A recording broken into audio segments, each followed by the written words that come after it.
여러분 대선 과정에서 김건희 여사의 7시간 녹취록에서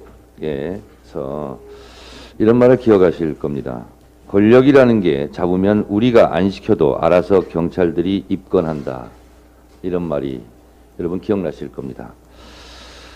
이재명 당시 대선 후보를 허위사실 유포 기소 의견으로 검찰에 송치한 경찰의 행태를 보면서 이거 참 속아 웃을 일이다 이렇게 생각합니다.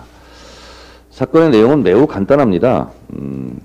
당시 이재명 성남시장은 기업을 유치하려고 그랬고 박근혜 정부의 국토부는 5개 공공기관 부지를 주상복합 용도로 바꾸라고 성남시에 부드러운 말로 요청, 그리고 공무원들이 느끼기에는 압력 뭐 이런 거였습니다. 그래서 그것을 취재하던 기자의 진술 확인증을 제가 소개하겠습니다. 이게 그것인데요. 이게 확인서입니다. 이걸 취재했던 기자인데요. 성남시청을 출입하고 있던 기자입니다. 성남시의 각종 행정 문제를 취재해온 바 성남시가 관내 공기업 이전과 관련해 중앙정부와 갈등을 빚고 있었던 사실 등도 취재한 적이 있습니다. 당시 국토부 등 중앙정부는 조속한 공기업 이전과 해당 부지 매각을 위해 용도 변경 등을 강하게 요구했고 성남시는 공기업 이전 부지에 주상복합은 안 되고 기업 유치가 필요하다며 갈등과 대립을 겪은 사실도 알고 있습니다. 이 과정에서 국토부가 중앙정부의 말을 듣지 않으면 직무유기에 해당된다는 얘기까지 하며 성남시 공무원들을 압박하고 있다는 말까지 나돌았고 등등 기자의 취재했던 당시의 증언입니다. 결국 국감장에서의 발언, 협박이라는 언어 선택을 지금 경찰이 문제 삼고 있는 건데요. 국토부, 중앙정부가 성남시에 가했던 이러한 행위들에 대해서 그거를 받아들인 주체는 이것을 압박으로 느낄 수 있고 협박으로 느낄 수 있고 압력으로 느낄 수 있고 위력에 의한 강요로 느낄 수도 있는 겁니다. 그 중에 하나를 표현한 겁니다. 다시 말해서 법은 생각이나 주장을 처벌할 수가 없습니다.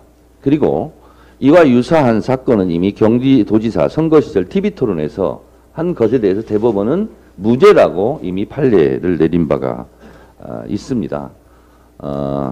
그런데 윤석열 대통령 같은 경우는 후보 시절에 예를 들면 이런 겁니다. 대장동 사건의 몸통은 이재명이다. 그럼 이것도 주장에 따라서 보기에 따라서 허위사실 유포가 될 수 있는 거예요. 근데 이 부분에 대해서는 자신의 생각과 주장을 밝혔기 때문에 무혐의라는 거 아닙니까? 그러면 국감장에서의 이재명 당시 지사의 발언도 본인의 의견이나 주장입니다. 이거를 무리하게 기소 의견으로 송치했다는 것은 그래서 제가 속아 웃을 일이다 이렇게 생각을 하는 것이고요. 그런 면에서 하나 또 본다면 대선 당시 김건희 여사의 학력 위조 논란 사건에 대해서 당시 윤석열 후보는 뭘 잘못했는지 몰라서 사과하지 못한다. 논란을 야기하게 된 것 그 자체만으로도 사과한다. 이것은 마치 그 학력 위조 논란 부분에 대해서 학력 위조가 없었던 것처럼 얘기하는 거 아닙니까? 그럼 이것도 처벌 대상이 아니겠습니까? 저는 처벌 대상이라고 주장합니다. 그러면 이것도 처벌해야 됩니까? 이것은 무리한 기소를 통한 정치보복, 정치 탄압이다 이렇게 생각합니다. 어제 대통령실 정무수석이 우리 당 당대표를 만나서 대통령과 3분 동안 통화했다고 했는데 거기까지는 전 참 좋았다 이렇게 생각합니다. 그런데 당이 안정되면 만나자 하는 것은 결국은 당대표와 대통령과의 회담을 거절한 것이다. 저는 이렇게 해석합니다. 당이 안정되면 이런 단서를 받았는데요. 대통령은 당과 무관하게 국가사무, 지금 3구 시대에 겪고 있는 민생 문제를 해결하기 위해서 제일 먼저 만나야 될 것이 야당 당대표입니다. 대통령을 처음 해봐서 잘 모르시는 것 같은데 이런 것은 야당 대표에게 손을 내밀고 협조를 구하는 것이 정상적인 국가 사무를 보는 대통령의 태도가 아닌가 그런 생각합니다. 근데 문제는 이 콩가루 지방이 국민의힘의 내분 사태가 목불인견입니다. 처음에 이준석 당대표가 윤리위원회 직무정지 6개월을 받았을 때 당대표는 존재한다. 그리고 당대표 직무대행을 하다가 그 상태를 없애버리고 비상대책위원회로 갔는데 이것이 이제 인용되면서 이제는 비상대책위원회 직무대행까지 이제 등장하는 이런 수행적 모순 상태죠.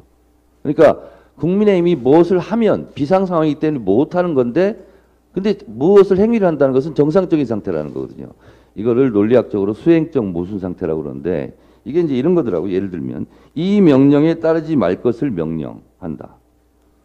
이 약속을 지키지 않겠다고 약속해라.